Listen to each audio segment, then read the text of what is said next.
So you're probably like, what exactly is going on here? Are you bowing down to the worldwide phenomenon The Hunger Games by Suzanne Collins? Well, good question, but not exactly. I don't know about you, but I am deep on Hunger Games revival TikTok, and that is what inspired today's project, which I'll tell you about soon.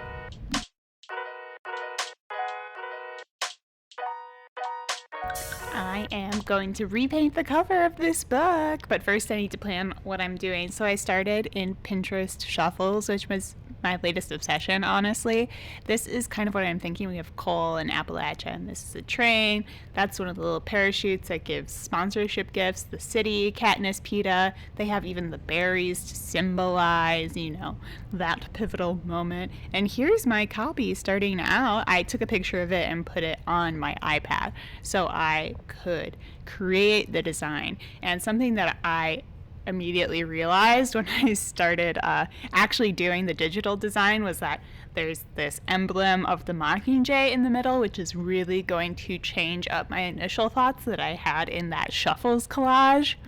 The fundamental idea of her progressing from District 12 up to the Capitol is still represented here, but I had a lot less space to work with, so I opted to just put Katniss in silhouette as like the main attention-grabbing figure on this, and her braid kind of wraps around that Mockingjay embossing detail, which really kind of ties it in.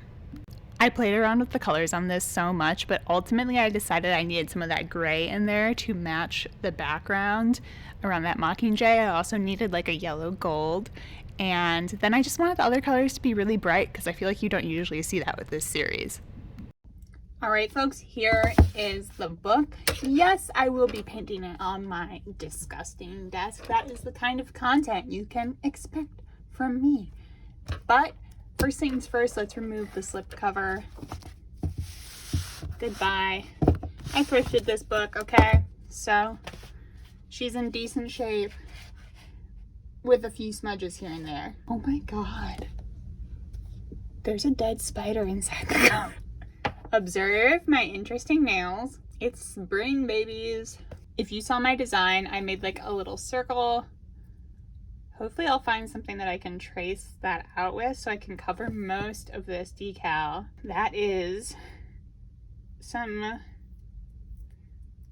I've really incorporated into the design now. To prep this book, I pieced together some washi tape to cover some important areas. So I'm not painting on the binding at all, and I'm not doing the back cover. So this first piece was just my barrier there, and then I put some tape over the circle. Well, I had to trace out the circle first, and I used this random container of nuts I had on my desk. And then I taped over it. I lost one clip here, but basically I just primed the whole thing with white acrylic so that I had that to work with, so the colors showed up brighter. It would have been like impossible to paint directly onto that gray-black background, and all the paint would have just seeped into the paper anyway. That said, I opted to use my Himi Jelly Gouache on this. I was regretting that decision around this stage because it looks so patchy and streaky, but trust me, it all works out. It does take quite a few layers, and I might consider using a different type of paint if I do a project like this in the future, but there's something I just really love about gouache these days, especially for these big illustrative pieces. You have quite a bit of working wiggle room since this is the type of paint that you can completely reactivate. You can kind of pull it up if you need to, and I kind of like that it mixes. I think it's suited to my process to kind of like pick up colors from here and there, and it just adds a lot of I want to say synergy, but like I would have to look up that word to make sure I'm using it correctly. It just ties the piece together, let's say. So I started by painting the Capitol, which stayed fairly much the same as my mood board. So I was in middle school and high school when these books were at the height of their popularity and the movies were coming out. And I just remember being fascinated and disgusted by the whole concept of the Capitol, and Effie Trinket in particular was like such an iconic character from that era of my reading life.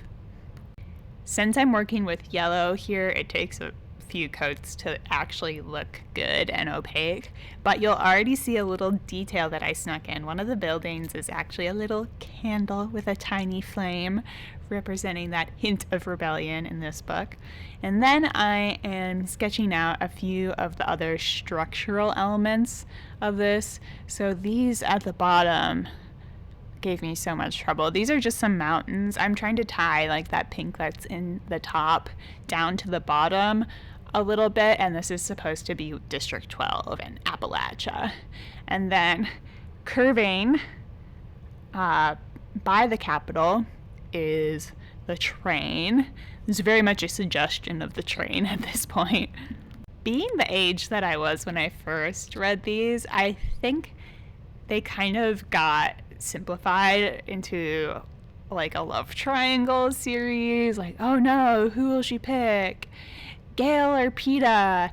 And for the record, I was always a Peta girl, but what I wanted to talk about was how there's just like so much more substance to this series. It's a really, really great series, and like I mentioned earlier, I've been enjoying its resurgence on TikTok so much. People have great jokes on there. They're analyzing like minute little passages or scenes from the movies, and it's just a grand old time. Like, it's a little funny that this is what my generation is nostalgic for, because it's also like a brutal dystopian series, but ain't that just the way? The world is pretty dystopian in these past several years, so it feels even more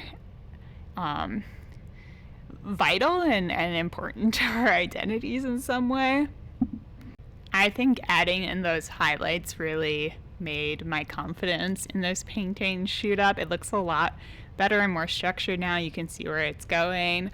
I also, you can kind of see it between the pink and yellow orange sections near the top. I added in some brush strokes and painterly details because I wanted the whole thing was going to have texture, because the gouache just kind of works that way, so I wanted that to look more intentional.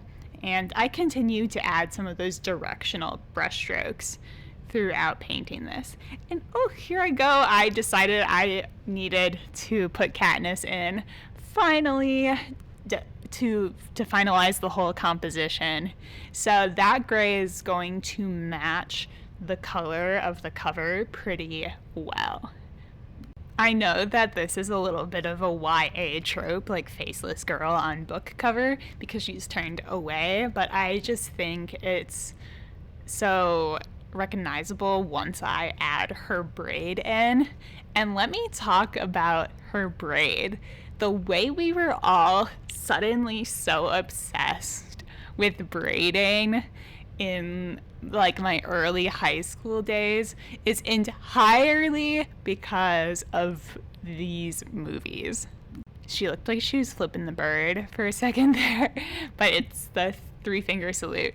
It becomes more clear as I continue painting. Anyway, I had short hair, okay, for most of my teenage years, but I loved figuring out how to do elaborate braids. And when I first saw Katniss in the movies with like the Dutch braid, the sort of inverted look along the back of her head, I was completely mesmerized. For some reason, I had never seen anything like that.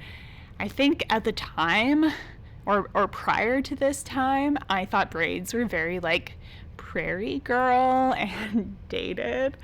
But then I was like, oh my goodness, I am obsessed. I have to learn how to do that. I was doing it on all of my long-haired friends, And now I braid my own hair all the time. It's something that's very like important and special to me. I just like the sort of rhythm of it. I like tying my hair back.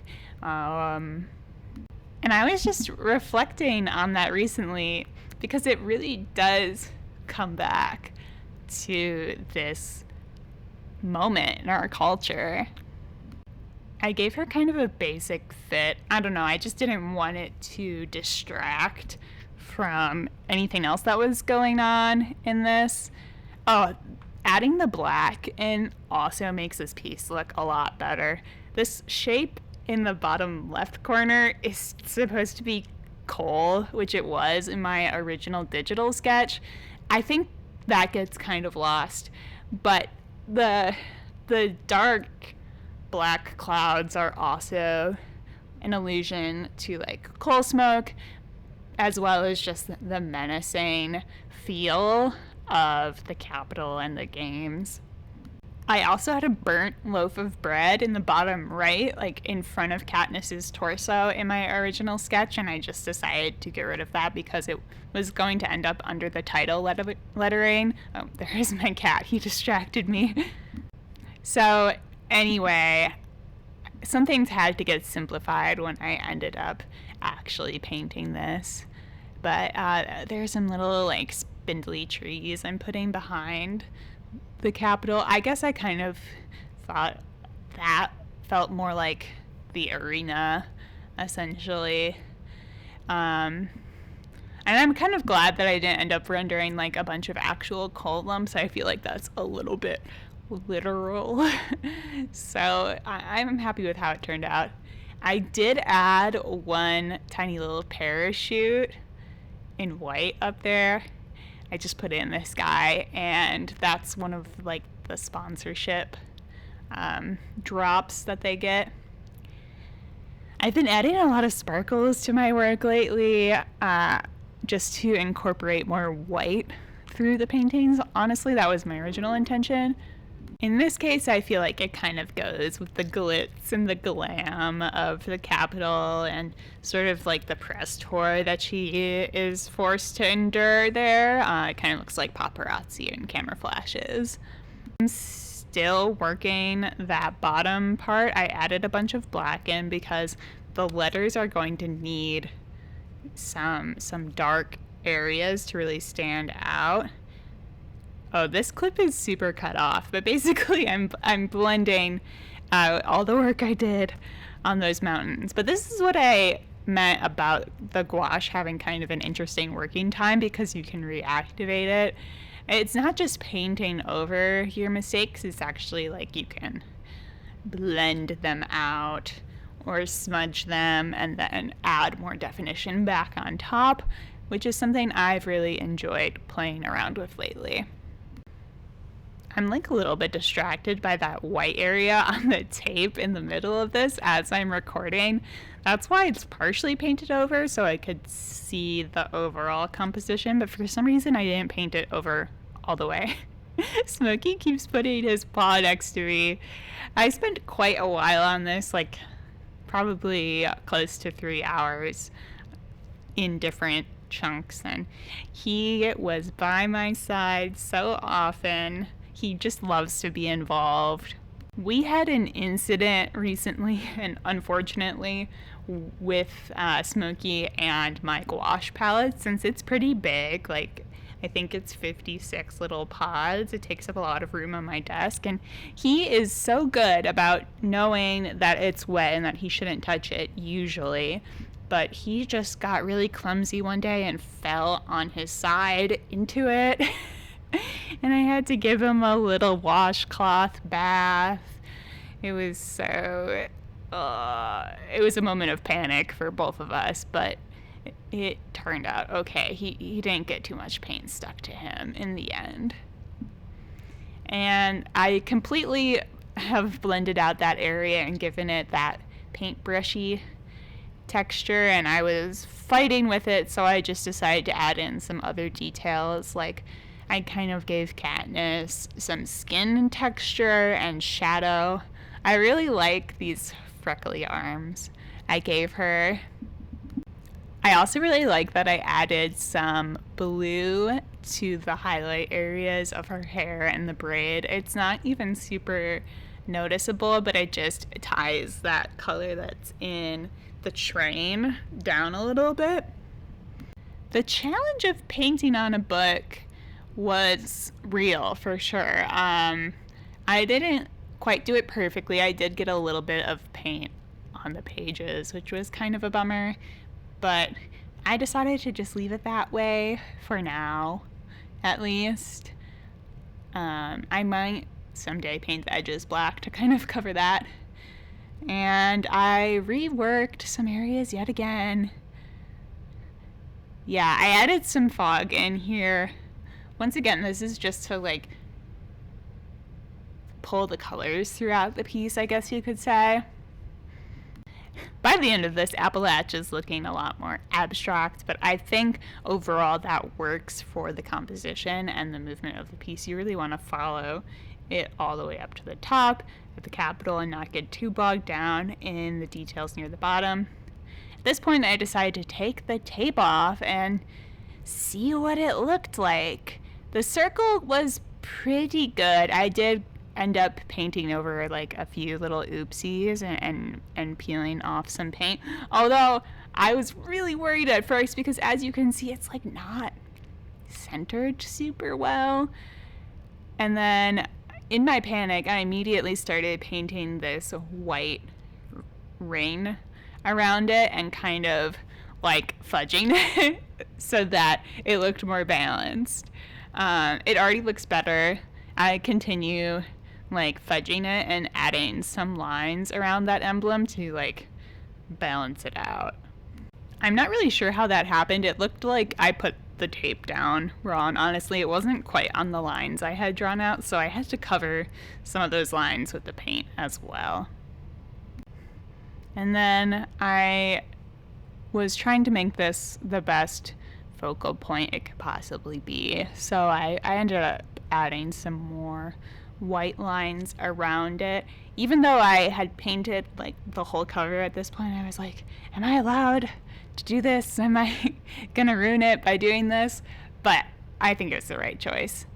It is looking good, and now your eye is drawn very well to the middle. I love Katniss so much. She's so traumatized and brutal, and her internal monologue is really, really interesting because of that. But in other low-key misogynistic memories I have from talking about this series with my peers when it was coming out, everyone was like, oh my gosh, Katniss is the worst. Why can't she just be nicer or make decisions or blah, blah, blah, blah, blah.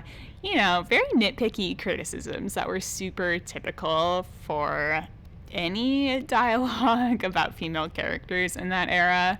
I think it's really refreshing to see a different kind of conversation happening now. So here I'm trying to put the title in. This will not be the last attempt. I really struggled with this, even though it was looking good and I was following my plan pretty closely. I should have just penciled in the letters, but that seemed like I could also mess up. But in a classic move, I ended up not really having enough space for the last letter, and I tried really hard to salvage it and make it look more centered. I think that made it look even worse. And then I added this arrow underneath to make it look like it wasn't tilting downward. The arrow does help, and I also kind of just like it there. The arrow stays, but I gave up on it for a moment. Oh, and immediately put my hand in it and smudged it. So I just got rid of that word entirely. And then I kind of had a moment. But I do fix it eventually.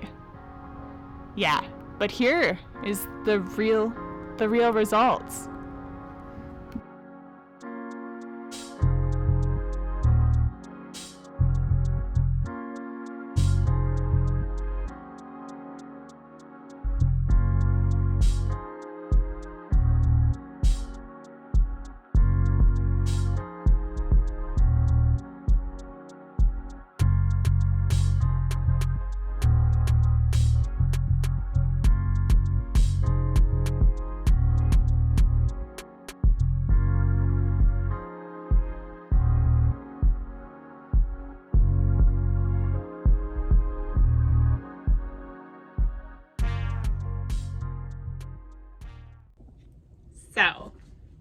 finished it. Here she is. Oh, I'm just staring at it. Okay, so this was super interesting. Also, take a moment for my Katniss braid. I had to. I realized on here, I made her have like impossibly long hair, but good for her, honestly. It worked with the whole composition of the piece. Should I keep holding it up? Yeah. Okay. This was a great learning experience. I'm actually really happy with the design overall.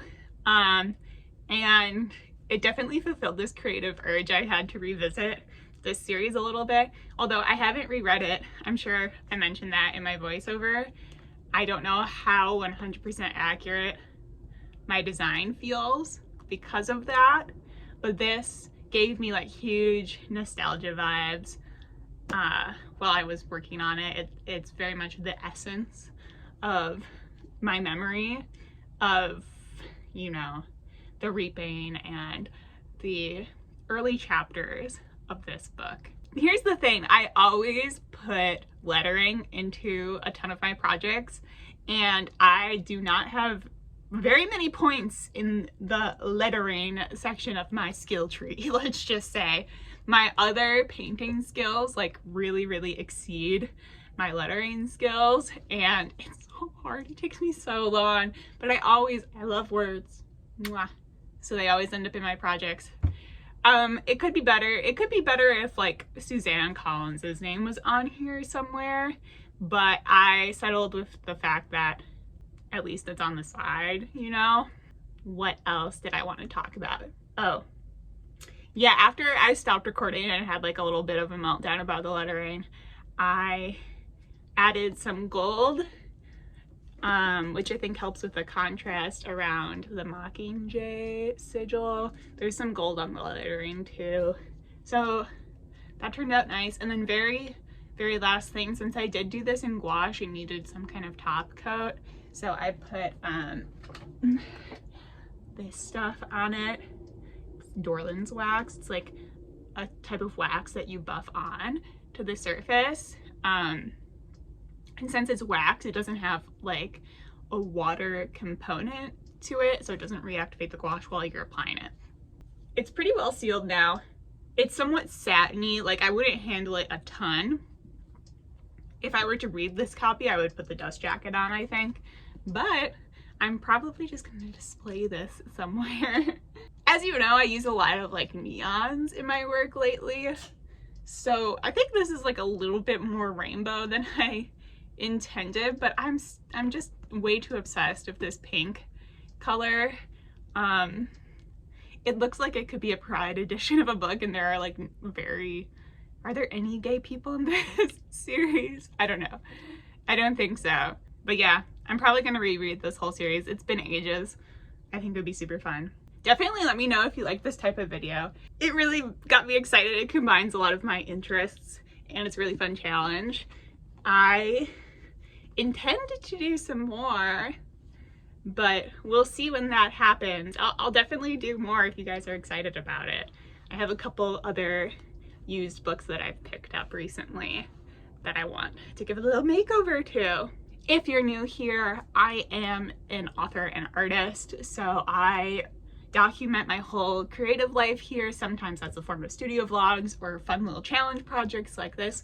Other times I do video essays. So if you'd like to follow along, that's what you can expect from me. Feel free to subscribe down below, leave me a comment or a like. It really helps out my channel. And I try to upload like every 2 weeks or so. I'm just glad you're here. Any support you can give really means a lot to me. I also have an art shop. If you want to check it out, I'll leave the links down below. And I'm on mostly just Instagram and TikTok lately. It's at mroseera. I post there much more often than I post here, so go ahead and check that out too. And that's it for today. Thanks so much, and I'll see you guys next time. Bye!